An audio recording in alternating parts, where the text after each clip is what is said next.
Sean Connery, the ghost they couldn't kill, The Rock, beyond film Qyltora. Buried alive by the government. John Mason is not a prisoner. He is a government mistake. For 30 years, the United States government locked him in a cage without a trial. No judge, no jury, no conviction, just a living burial. Every morning, he woke up in a concrete tomb built by men who were terrified of what he knew. Think about the insanity. Murderers get trials. Gangsters get lawyers. John Mason got erased. The government treated him like a disease that needed to be hidden from the public. The tragedy for them is that diseases have a habit of surviving. 30 years of feeding a monster. Most people believe prison weakens a man.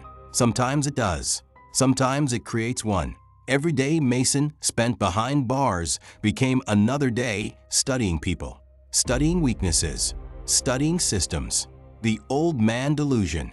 Everybody falls for the same trap.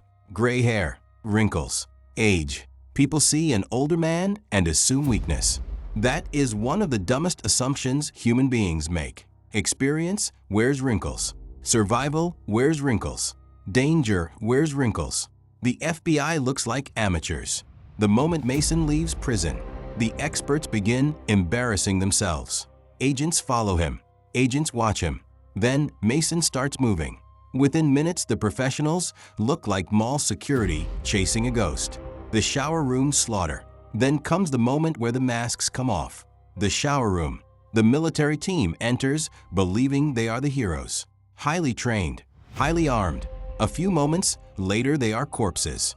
The operation dies. The command structure dies. The plan dies. Everybody who was supposed to save the day is suddenly lying on the floor. Dead men don't lead missions. John Mason does. The daughter who broke the spy. Most men have a weakness. Mason's weakness isn't fear. It isn't violence. It isn't prison. It is Jade, his daughter. The government stole 30 years from him. Not money, not freedom, time. The one thing nobody gets back. While Mason sat in a cell, Jade grew up without a father. Why? Everyone underestimated him. The government saw a prisoner. The enemy saw a relic. They all saw the wrong thing. John Mason is what happens when intelligence, patience, rage, and survival occupy the same body. He spent 30 years learning something the people around him never understood. Systems fail, people fail, plans fail. The survivor survives. The brutal truth. The Rock is not really about chemical weapons. It is not really about hostages.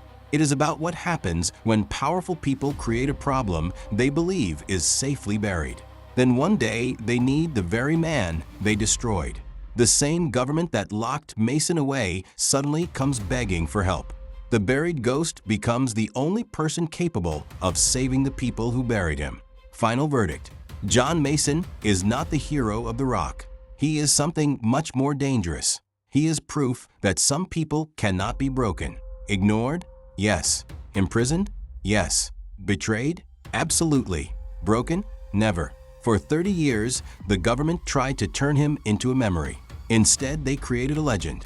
And when the bodies started piling up on Alcatraz, everybody learned the same lesson. The most dangerous man on the island was never one of the Marines. He was the ghost they couldn't kill.